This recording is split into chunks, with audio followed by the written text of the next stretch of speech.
The child in Cryobay 9 spoke fluent Akkadian. He was born yesterday.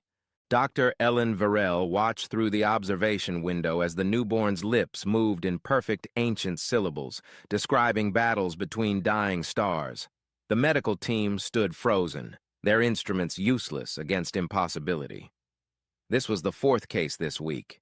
Infants across 3 star systems remembering languages that predated human civilization, mourning wars that had never been fought.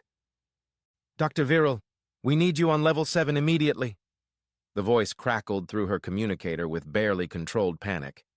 Ellen's hands shook as she rode the elevator down to the excavation chambers.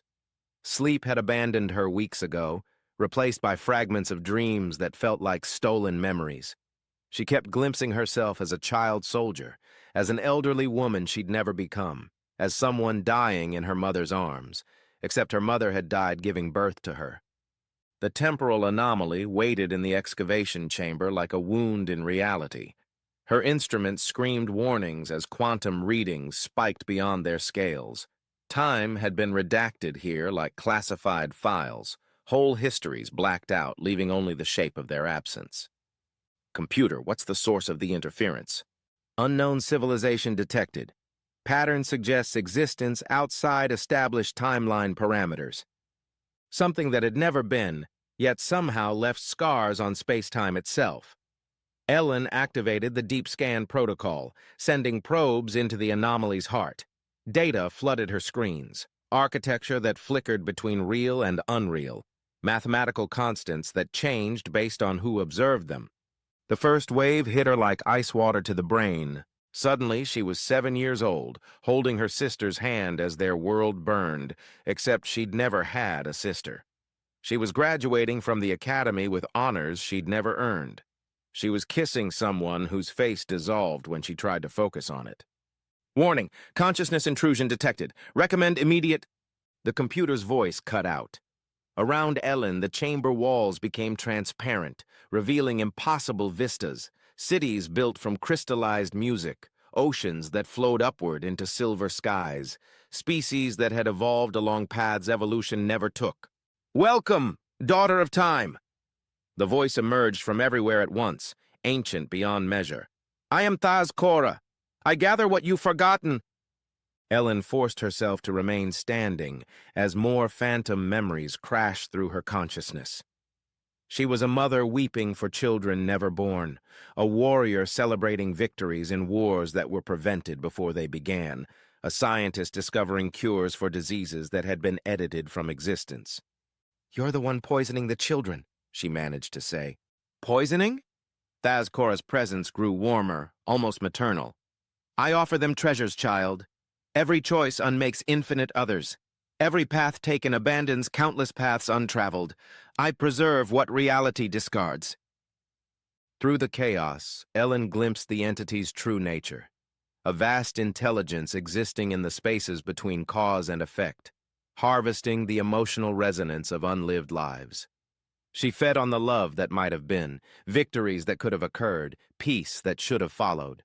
The debris of causality, Thaz Kora continued, her tone growing colder, more commanding. They cry for meaning, but I offer purpose. I am their shepherd, their final repository. Ellen's vision began to fracture.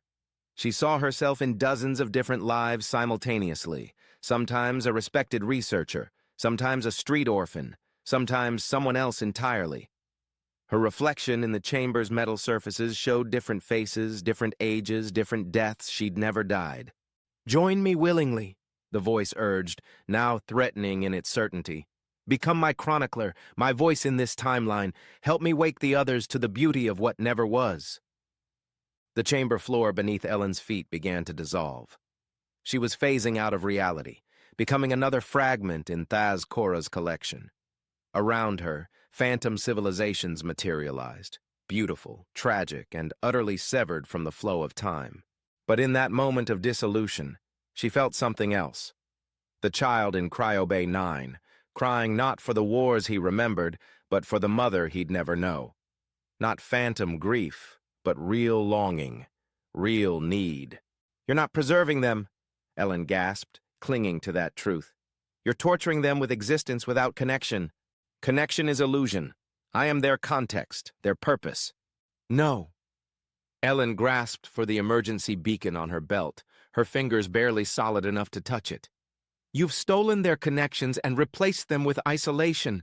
A life without influence is just beautiful suffering. She thought of her own work, not just cataloging extinct civilizations, but understanding how each culture built upon those who came before, learned from earlier mistakes, contributed to the ongoing symphony of consciousness. Every species that had ever lived left echoes in those who followed. I offer them immortality, Thaz Kora protested, her presence flickering with uncertainty. You offer them stasis. Elen felt her clarity returning as she focused on this truth. Real immortality is influence, how we change those who come after us, how our choices ripple through time. What you preserve connects to nothing. The child's cry echoed through her mind again. Not for phantom parents from impossible timelines, but for the real nurses who fed him, the real doctors who worried about his strange dreams. He needed connection to the world he was actually born into, not exile in borrowed memories. They remember me because they need to dream, Elen continued, her voice growing stronger. But dreams should inspire the future, not replace the present. Around her, the phantom civilizations began to fade as her understanding solidified.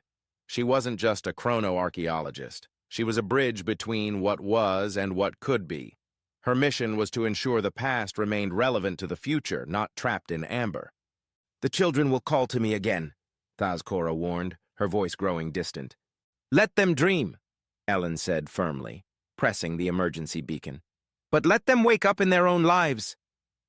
The temporal rift collapsed with a sound like reality exhaling. The mother of broken time retreated into the spaces between heartbeats, between thoughts. She would return. Entities like her always did, but perhaps next time someone would understand the difference between preservation and connection. Elen found herself solid again, alone in the excavation chamber. The anomalous readings had vanished, leaving only familiar quantum hum. She thought of the child in Cryo Bay 9, hopefully sleeping peacefully now, dreaming dreams that belonged to him. She wasn't just saving memory, she was saving meaning. The universe was vast enough for both what was and what could be, if someone remembered how to listen to the right echoes. Her report would be simple. Some doors should remain closed, but their existence reminds us why the open ones matter.